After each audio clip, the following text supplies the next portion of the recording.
শরীর তো মাশাল্লাহ পালনের মতো, কাম করে খাইতে পারোস না? আমার কাছে আসছোস কান? আমি কি এখানে লঙ্গরখানা খুলছি? সর ভাগ। গ্রামের এক নির্জন এলাকায় থাকতো একটি বাদর। সে ছিল খুবই গরিব। তার বাবা মা কেউ ছিল না। তার ছিল ভাঙ্গাচোরা একটা ঘর, কোনো মতে দিন পার করে দিত। গ্রামে কারো কাছে কিছু চাইতে গেলে সে তখনই দূর দূর করে তাড়িয়ে দিত আর তিরস্কার করত। সে একদিন এক শিয়ালের কাছে গেল এবং খুব অনুনয় বিনয় করে শিয়ালের কাছে সাহায্য চাইলো। তখন শিয়াল মশাই বলল, তোর বাবার মতো তুই আমাদেরকে বিরক্ত করতে আসছিস, এখান থেকে দূর হয়ে যা। বুক ভরা কষ্ট নিয়ে বানর সেখান থেকে চলে গেল। কিছুদিন পর শিয়াল অসুস্থ হয়ে পড়লো, তার শরীর নোংরা হয়ে গেল। তার বাচ্চারা তাকে দেখে বলল, তোমাকে দেখতে ভালো লাগে না, তুমি খুব কুৎসিত।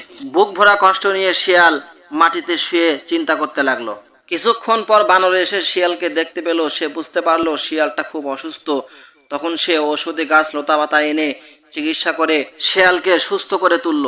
শিয়াল লজ্জিত হয়ে বলল, আমি তো সব সময় তোমাকে তিরস্কার আর অবজ্ঞা করতাম, তুমি আমাকে যত্ন করে চিকিৎসা করে সুস্থ করে তুললে কেন?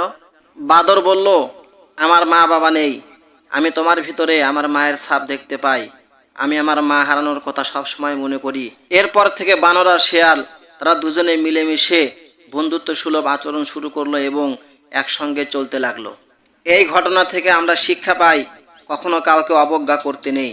কারণ আজ যাকে তুমি অবজ্ঞা করতেছো, হতে পারে সে একদিন তোমার দুঃসময়ে তোমার নিকটতম বন্ধু হবে এবং সব সময় তোমার খেয়াল রাখবে।